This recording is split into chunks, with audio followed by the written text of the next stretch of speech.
Assalamualaikum warahmatullahi wabarakatuh. Yang terhormat kepada Bapak SH MHMM selaku dosen pengampu mata kuliah Kewarganegaraan. Perkenalkan, nama saya Tito Hardinata. Di sini saya akan menjelaskan materi tentang geopolitik. Dalam buku Pendidikan Kewarganegaraan Civic Education oleh Dr. Baso Modiong SH MH dan kawan-kawan, geopolitik dijelaskan berasal dari kata geo dan politik. Geo berarti bumi dan politik berarti berasal dari bahasa Yunani politea. Poli berarti kesatuan orang-orang yang berdiri sendiri dan thea berarti urusan. Geopolitik juga biasa disebut dengan wawasan Nusantara. Geopolitik, ilmu penyelenggaraan negara yang setiap kebijakannya dikaitkan dengan masalah-masalah geografi, wilayah atau tempat tinggal suatu bangsa. Istilah geopolitik pertama kali diartikan oleh Friedrich Ratzel sebagai ilmu bumi politik, politika geografi, yang kemudian diperluas oleh Rudolf Clagen menjadi geografik politik. Maka kebijakan penyelenggaraan bernegara didasarkan atas keadaan suatu tempat tinggal negara itu. Sementara berdasarkan buku bahan ajar geopolitik Indonesia oleh Dwi Sulisworo dan kawan-kawan, pengertian geopolitik memiliki beberapa arti. Pertama, geopolitik sebagai ilmu memberikan wawasan objektif akan posisi kita sebagai suatu bangsa yang hidup berdampingan dan saling berinteraksi dengan negara lain dalam pergaulan dunia. Kedua, geopolitik sebagai ideologi, landasan ilmiah bagi tindakan politik suatu negara, hendak menjadikan wawasan tersebut sebagai cara pandang kolektif untuk melangsungkan dan memelihara dan mempertahankan semangat kebangsaan.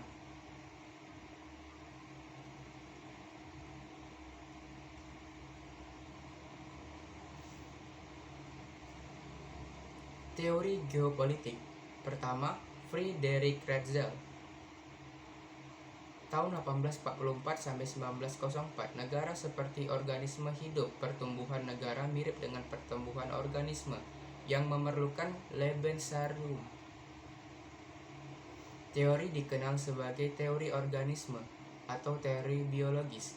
Kedua, Rudolf Clagen pada tahun 1864 sampai 1922 melanjutkan ajaran Ratzel. Penegasan negara adalah suatu organisme, bukan hanya mirip, maka negara harus mempertahankan dan mengembangkan dirinya dengan melakukan ekspansif.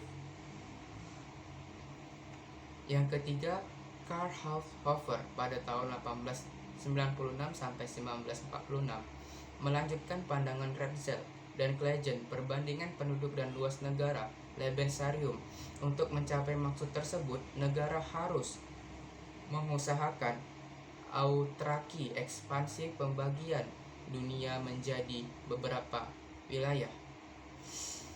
Kekuasaan Pan-Amerika, US, Pan-Asia Timur, Australia, Asia dikuasai Jepang.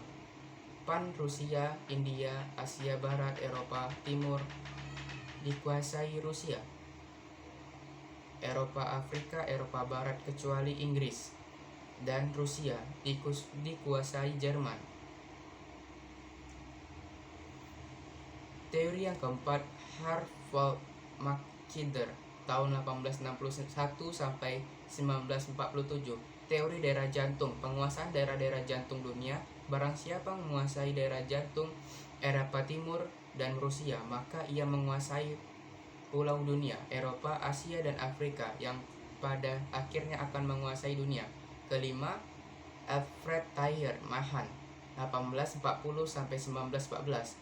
Perlunya memanfaatkan serta mempertahankan sumber daya laut termasuk akses laut, kekuatan maritim. Barang siapa yang menguasai lautan akan menguasai kekayaan dunia. Yang keenam, Julio Douhet, William Maxwell, Sir Sky, dan G.V.G. Fowler. Douhet 1869 sampai 1939 dan Mitchell 1878 sampai 1939. Kekuatan dirgantara lebih berperan penting dan menguntungkan. Ketujuh, Nicholas J. Spitman Pivot Area meliputi daerah jantung Oxford, kontinen land, mencakup wilayah pantai benua Eropa, Asia, Ocean Belt, mencakup wilayah pulau luar Eropa, Asia, Afrika Selatan, New World, mencakup wilayah Amerika.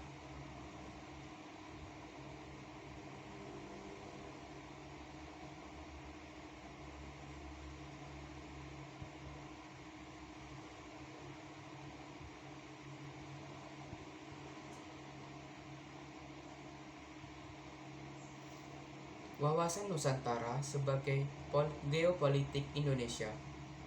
Pertama, pengertian dan hakikat. Kata wawasan mengandung arti pandang, tujuan, penglihatan atau tanggapan indrawari, sedangkan istilah Nusantara dipergunakan untuk menggambarkan suatu wilayah, perairan, dan gugusan pulau-pulau Indonesia yang terletak di antara Samudra Pasifik dan Samudra Hindia, Indonesia, serta di antara benua Asia dan benua Australia. Untuk membina dan menyelenggarakan kehidupan nasional, bangsa Indonesia merumuskan suatu landasan visional yang dapat membangkitkan kesadaran untuk menjamin persatuan dan kesatuan dalam kebinekaan yang menjadi cara pandang bangsa Indonesia terhadap diri dan lingkungannya. Landasan visional ini dikenal dengan istilah wawasan kebangsaan atau wawasan nasional dan diberi nama wawasan Nusantara. Wawasan Nusantara adalah geopolitik Indonesia yang diberi pengertian sebagai cara pandang dan sikap bangsa Indonesia mengenai diri dan lingkungannya yang serba beragam dan bernilai strategis dengan mengutamakan persatuan dan kesatuan wilayah dan tetap menghargai serta menghormati kebinekaan dalam setiap aspek kehidupan nasional untuk mencapai tujuan nasional. Teori geopolitik Indonesia, geopolitik kebijaksanaan dan strategis nasional yang didorong oleh aspirasi nasional geografik. Geopolitik bertumbuh pada geografi sosial, situasi, kondisi atau konstelasi geografi dan segala sesuatu yang dianggap relevan dengan karakteristik geografi suatu negara. Kedudukan manusia di bumi mencakup tiga segi hubungan. Manusia melaksanakan tugas dalam bidang universal, filosofis, dan bidang sosial politik.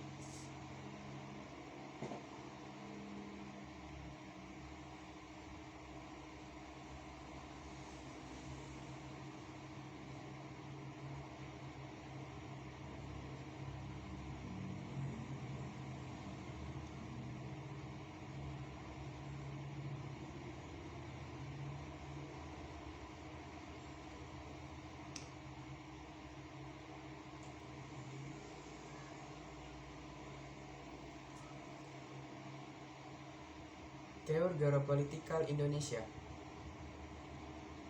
Universal, filosofis, bersifat transenden dan idealistik. Usiolog, politik, bersifat imanemen dan realistis sebagai negara kepulauan. Indonesia memiliki kelebihan dan kelemahan. Usahalah suatu pedoman bangsa Indonesia adalah wawasan Nusantara. Kepentingan mendasar bagi bangsa Indonesia adalah upaya menjamin persatuan dan kesatuan wilayah, bangsa, dan segenap aspek kehidupan nasional.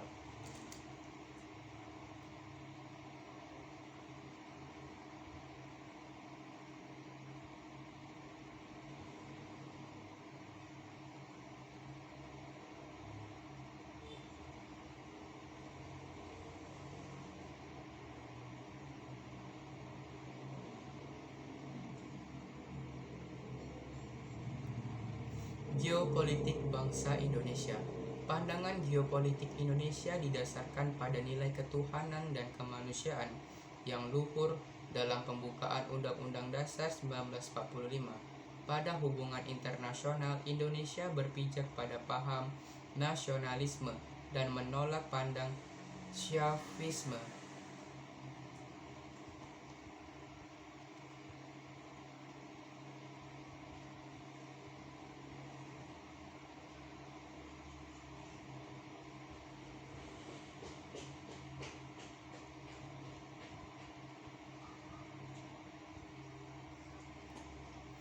Pengertian wawasan Nusantara.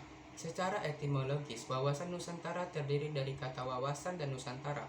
Wawasan berasal dari kata wawa, bahasa Jawa yang bermakna sebagai tinjauan pandangan dan penglihatan indrawi. Dengan demikian, wawasan Nusantara adalah tinjauan pandangan dan penglihatan indrawi yang dikhususkan lagi memiliki makna sebagai cara melihat dan cara pandang.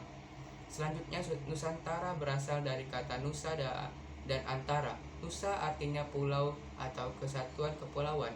Antara bermakna menunjukkan letak antara dua unsur atau diapit di antara dua hal, yaitu dua benua, yaitu benua Asia dan benua Australia, serta dua samudra, yakni Samudra Pasifik dan Samudra Hindia. Jadi Nusantara adalah kesatuan kepulauan yang berposisi di antara dua benua, yaitu benua Asia dan Australia, serta dua samudra, yaitu Pasifik dan Samudra Hindia. Berdasarkan pemahaman komputer, kata Nusantara digunakan sebagai penyebutan lain dari nama Indonesia.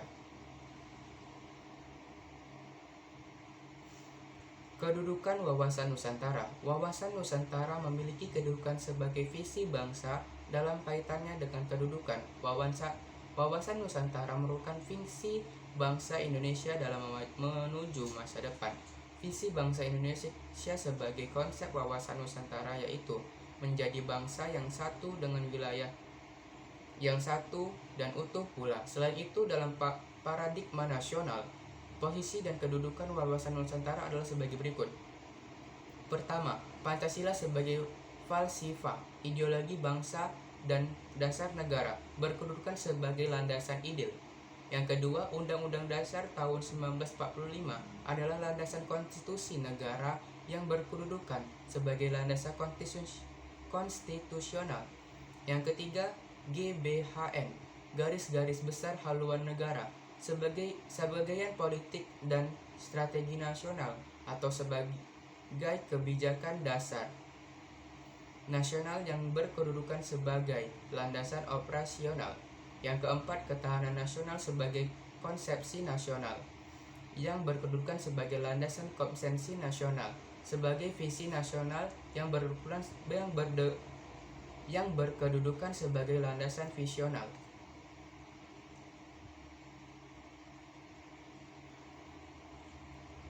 Konsep wawasan Nusantara sebagai geopolitik Indonesia. Geopolitik kita pahami sebagai pertimbangan dasar dalam penyelenggaraan negara berdasarkan letak geografis untuk menjadi pemenang dalam suatu perlombaan. Kita wajib memahami medan sehingga mengetahui strategis apa yang harus dilakukan di dalamnya. Suatu negara membutuhkan geopolitik untuk menentukan pembinaan politik bank nasional berdasarkan kondisi dan situasi geografis untuk mencapai tujuan negara tersebut. Indonesia sebagai negara kepulauan dan bangsa yang majemuk memiliki geopolitik terdiri, yaitu wawasan Nusantara. Fungsi wawasan Nusantara sebagai geopolitik Indonesia. Pertama, konsepsi Nusantara di forum internasional diterima dan diakui.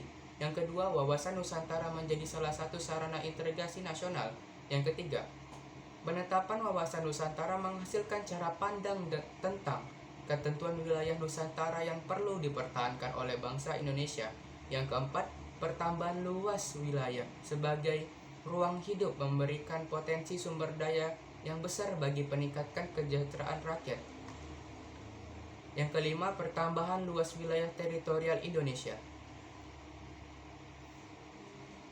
Tinjauan wawasan Nusantara sebagai geopolitik Indonesia. 1. Tujuan keluar, yaitu terjamin kepentingan nasional dalam dunia yang serba berubah dan ikut serta dalam mewujudkan ketertiban dunia berdasarkan kemerdekaan, perdamaian abadi, dan keadilan sosial, serta mengembangkan hubungan kerjasama dan saling menghormati. Yang kedua, tujuan ke dalam, yaitu menjamin persatuan dan kesatuan segenap aspek kehidupan nasional, antara lain politik, ekonomi, sosial, budaya, pertahanan, keamanan.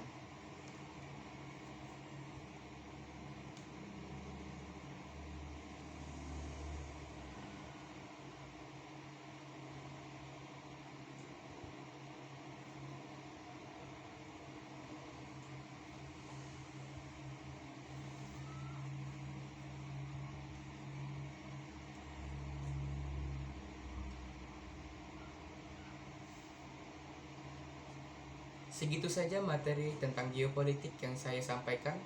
Terlebih terkurang saya mohon maaf. Wassalamualaikum warahmatullahi wabarakatuh. Terima kasih.